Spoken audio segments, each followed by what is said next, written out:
My family excluded me from a fancy dinner they were organizing, but they expected me to set the table and clean up afterward.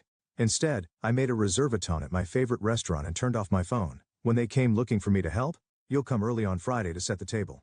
Right, Audrey?" my mom asked over the phone, her voice brisk and full of purpose. I pressed the phone tighter against my ear, momentarily stunned. "Wait, what's happening Friday?" "The dinner party for Brian's promotion," she said, as though it should have been obvious. I frowned, switching the phone to my other ear. "I wasn't invited." "Well, of course not," she replied, her tone dismissive. "It's mostly Brian's colleagues and friends. You wouldn't really fit in." Her words stung, but I kept my tone neutral. "But you still want me to come and set the table?" "Exactly," she said, as though I'd just solved a puzzle. "You're so good at these things, Audrey. You've always had an eye for detail. And don't worry about staying long. Just help set up and make sure everything's ready. We'll handle it from there." I closed my eyes, letting her words sink in. Once again, I wasn't good enough to be a guest, but I was indispensable when it came to doing the grunt work. My name is Audrey, and for my family I'm not much more than a reliable extra. The one they call when they need someone to clean up a mess or make sure everything is picture perfect for Brian's endless parade of accomplishments. I've been overlooked and underestimated for years. But hearing my mom casually dismiss me like this, like I wasn't even worth pretending to include, still cut deep. "That's fine," I said finally, my voice steady despite the anger simmering beneath the surface. "What time do you want me there?" 4 o'clock sharp, my mom said cheerfully. "We'll need time to get the table set, the candles lit, and the appetizers plated. Oh, and could you bring some extra napkins? We might run out." "Sure," I said, forcing a tight smile she couldn't see. "Thanks, Audrey. You're such a lifesaver," she added before hanging up, not even waiting for me to say goodbye. I set my phone down and stared out the window of my small apartment, the frustration building with every passing second. I'd moved out years ago to escape this exact dynamic, but no amount of distance seemed to matter. As I sat there, my phone buzzed with a notification. A reservation app I hadn't used in months popped up with a suggestion: a table for one at my favorite restaurant this Friday night. My finger hovered over the screen, hesitating for only a moment before I tapped reserve. For once they could manage without me. By Thursday afternoon, my phone was buzzing non-stop. "Don't forget to pick up the extra napkins," one text from my mom read. "Brian's boss is bringing his wife, so make sure the table settings are perfect," came another. Each message made me grip my phone tighter, my frustration growing by the second. They hadn't even bothered to ask if I wanted to help. They just assumed I'd show up like always, ready to work behind the scenes. But this time, I had other plans. Living in my own apartment was supposed to give me some space from their constant demands, and for the most part, it had. But when it came to family events, it didn't seem to matter where I lived or how many miles were between us. I was still dependable Audrey, the one they could always count on to do the things they didn't want to deal with. I sat on my couch, staring at the confirmation email for my Friday night reservation at my favorite restaurant. Part of me felt guilty for booking it. Was it wrong to leave them hanging when they clearly needed help? But then I thought about all the times I dropped everything for them, only to be dismissed, ignored, or outright excluded. This wasn't just about Friday night. It was about years of being overlooked. No, I thought, opening my phone to silence their endless messages. This time they can figure it out on their own. On Friday morning my mom called. "Audrey, just a quick reminder to be here by 4, she said cheerfully. "We're counting on you to make sure everything's ready before the guests arrive." I hesitated for a beat, then said, "Don't worry, Mom, I'll take care of it." "Oh good," she said, clearly relieved. "You always know how to make things perfect." "I don't know what we'd do without you." "Yeah," I replied softly. "I know." As the day went on, I got ready, not to help with their dinner party but for my own night out. I put on my favorite dress, did my makeup and grabbed my purse, feeling a strange mix of nerves and excitement. When I locked the door to my apartment and stepped into the cool evening air, a weight lifted off my shoulders. For the first time in years, I wasn't putting their needs above my own. By the time the clock struck 7:30, I was seated at my favorite table, a glass of wine in hand and a smile on my face. Let them figure it out, I thought, savoring the first sip. Tonight they were on their own. As I settled into my seat at the restaurant, the world outside seemed to fade away. The soft of conversation, the clinking of glasses and the warm glow of candlelight made me feel at ease in a way I hadn't experienced in years. The waiter approached with a menu, smiling warmly. "Good evening. Are you ready to order?" "Not just yet," I replied, "but I'll take a glass of your house red to start." He nodded and disappeared into the background, leaving me to savor the moment. Back at my parents' house I could only imagine the chaos. My mom would probably be pacing around the kitchen wondering why I wasn't there yet. My dad would try to calm her down with his usual, "She's just running late." And Brian? He'd probably assume I'd flaked out, because in his world I was always the unreliable one. I thought about how they'd react when it finally dawned on them. I wasn't coming. The wine arrived and I took a sip, letting the rich flavor linger on my tongue. As I glanced around the room I noticed other diners, some laughing with friends, others enjoying quiet moments alone. I realized this was the first time in years I'd treated myself to something like this. No errands to run, no tables to set, no family demands to meet. For once it was just about me. Meanwhile my phone buzzed in my purse, but I ignored it. I already knew the texts and voicemails piling up. "Where are you, Audrey? The guests will be here any minute.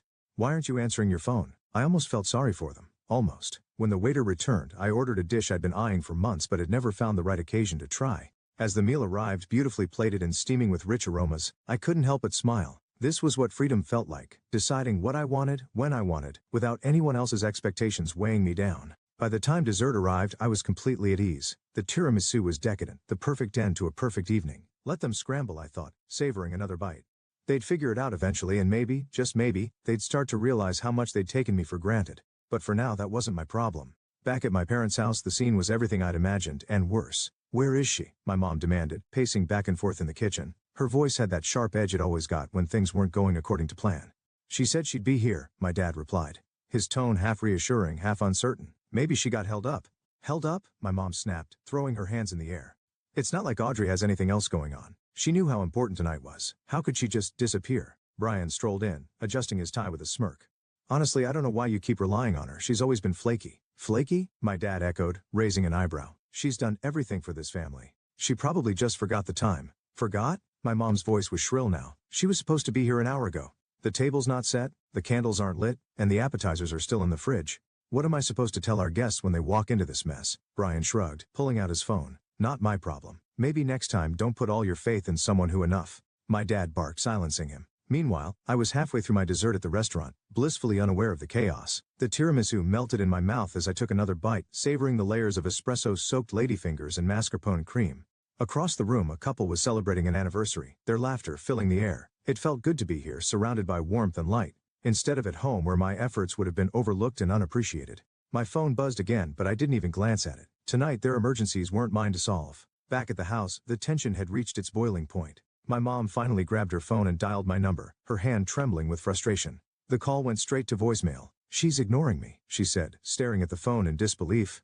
Brian snorted. "I told you, unreliable." My dad sighed, running a hand through his hair. "Enough, Brian. Let's just focus on getting things ready. Audrey's not here, so we'll figure it out ourselves." "That's easy for you to say," my mom muttered. "You're not the one who has to explain this disaster to our guests." The doorbell rang, and the first guests arrived, stepping into a house that was anything but ready.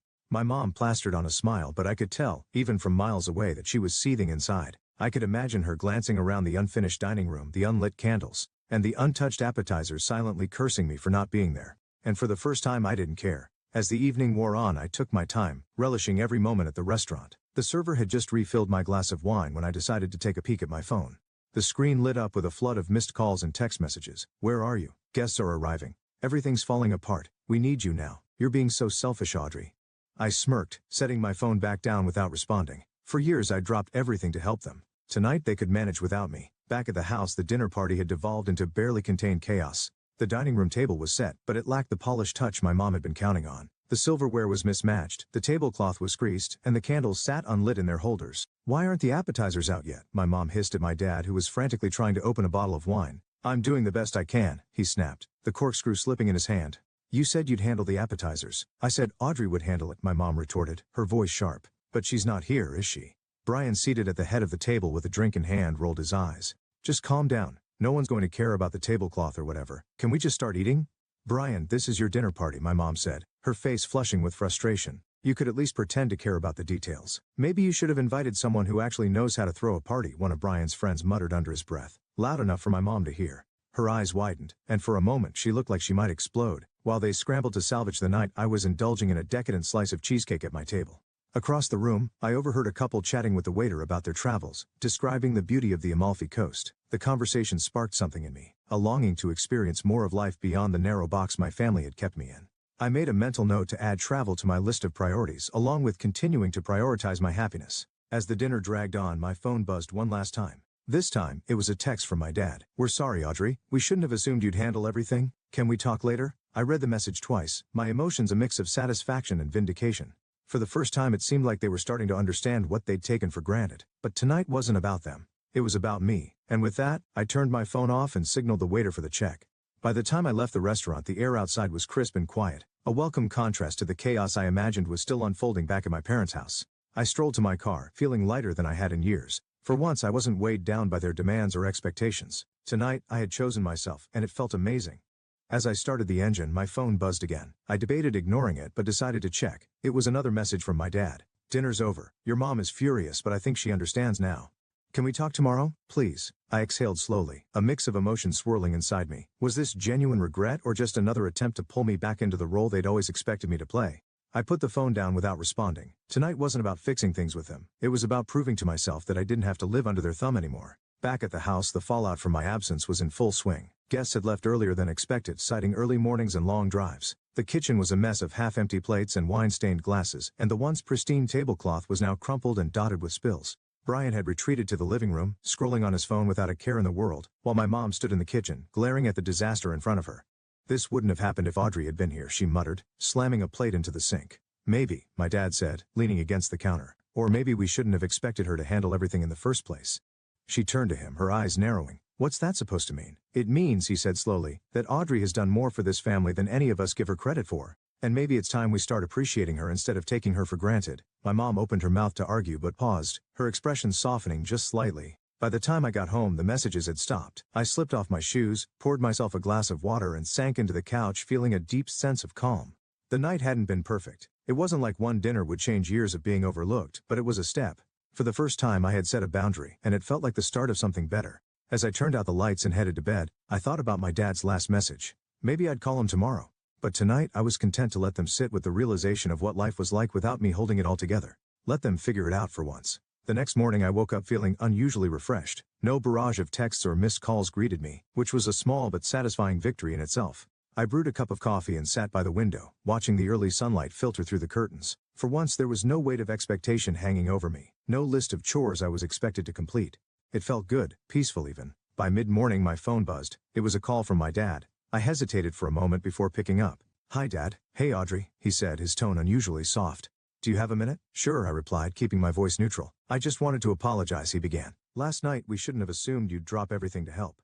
That wasn't fair to you." I blinked, momentarily caught off guard. My dad wasn't usually one to admit fault, especially when it came to family dynamics. "It's okay, Dad," I said, though my voice wavered slightly. "I've just been feeling invisible lately, like I'm only valued for what I can do for everyone else." "I know," he said, sighing heavily. "Your mom and I talked about it after the guests left. We realized how much we've come to rely on you without ever really acknowledging how much you've done." "That means a lot to hear," I admitted, my chest tightening with a mix of relief and emotion. We talked for a few more minutes before hanging up. It wasn't a perfect resolution, but it felt like a step in the right direction.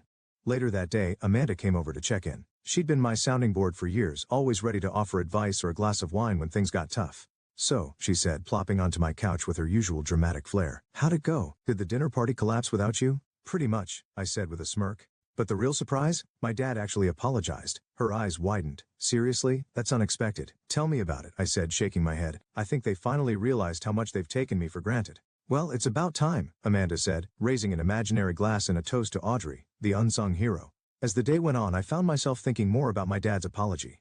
It wasn't everything, but it was a start. I decided to text him later that evening. "Thanks for the call, Dad. It meant a lot. Let's talk more soon." His reply came quickly. "Anytime. We owe you more than an apology." It wasn't much, but it felt like a turning point. A small but meaningful shift in the way my family saw me. That night, as I curled up on the couch with a book, I felt a sense of calm I hadn't experienced in years. For once I wasn't carrying the weight of their expectations, and it felt freeing. Maybe things were changing. Maybe they weren't. But either way, I knew one thing for sure. I'd never let myself fade into the background again. The following week I decided it was time to have a proper conversation with my mom. My dad's apology had been a good start, but I knew she was the one who really needed to hear me.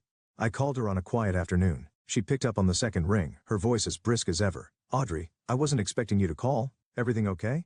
"Yes, Mom," I said evenly. "But I think we need to talk." There was a pause on the other end. "About Friday?" "Among other things," I replied. "We met for coffee at a small cafe near her house." She arrived looking slightly defensive, her posture stiff as she sat down across from me. "Your father said you were upset," she started, skipping any pleasantries. "I wasn't just upset," I said, cutting straight to the point. "I was hurt, Mom. I've spent years doing everything for this family, helping at events, cleaning up messes, running errands.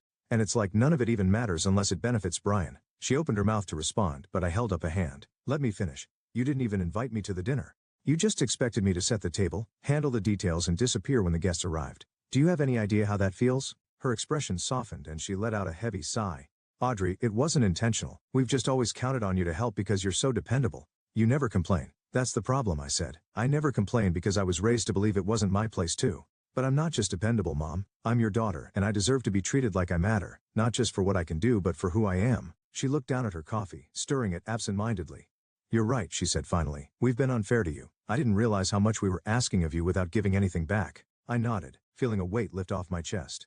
I'm not saying I won't help when it's needed, but I'm done being taken for granted. From now on I'm setting boundaries. The conversation ended on a surprisingly positive note. My mom apologized sincerely, and though I knew change wouldn't happen overnight, I felt a flicker of hope. Over the next few weeks, things started to shift. My parents began including me in more decisions, asking for my input instead of assuming I'd handle everything. Brian predictably stayed indifferent, but I didn't need his validation to know my worth. One Saturday I stopped by the house for dinner, an actual invitation this time. My mom greeted me warmly, and I noticed immediately that the table was already set.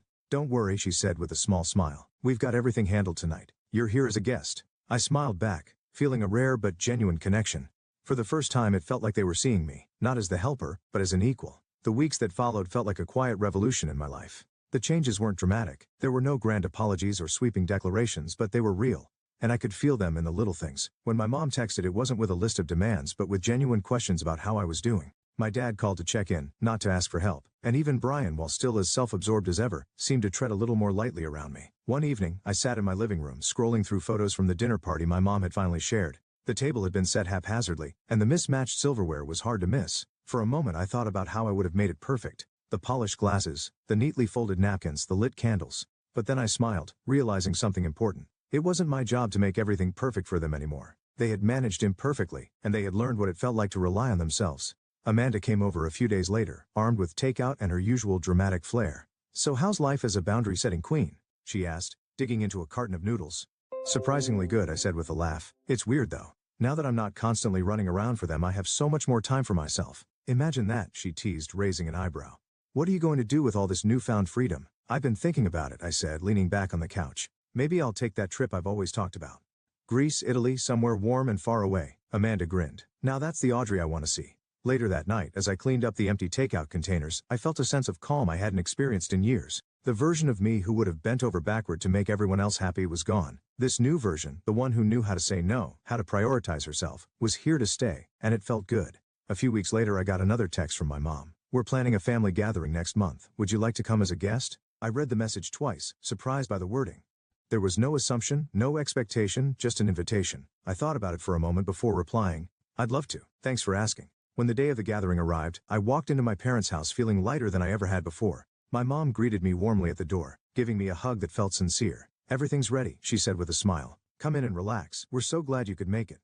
The dining table was set, not perfectly but well enough, and the smell of roasted chicken filled the air. My dad was in the kitchen pulling appetizers out of the oven, while Brian lounged on the couch chatting with some of the other guests. For once I wasn't rushing around behind the scenes trying to make everything flawless. As the evening went on, I found myself enjoying the gathering in a way I hadn't before. I laughed with my dad over a silly story from my childhood, shared a glass of wine with my mom, and even exchanged a few cordial words with Brian. It wasn't perfect, but it didn't need to be. Later that night, as I helped my mom bring out dessert, she gave me a grateful smile. "I'm really glad you came tonight," she said softly. "It's nice having you here, just as you are." The words caught me off guard, but I could tell she meant them. "Thanks, Mom," I said, feeling a warmth I hadn't felt in years. When I left the house that evening, the air was cool and quiet. As I drove back to my apartment, I reflected on how much had changed. My family wasn't perfect, and they probably never would be. But they were trying, and for the first time I felt like they truly saw me. Not just as someone they could rely on, but as a person with her own needs and boundaries. And for the first time, I felt like I could see myself clearly too. Back at home I curled up on the couch with a book, feeling a deep sense of contentment. The version of me who had walked out of their dinner party weeks ago was still here, stronger, more confident, and finally free to live life on her own terms. This was just the beginning.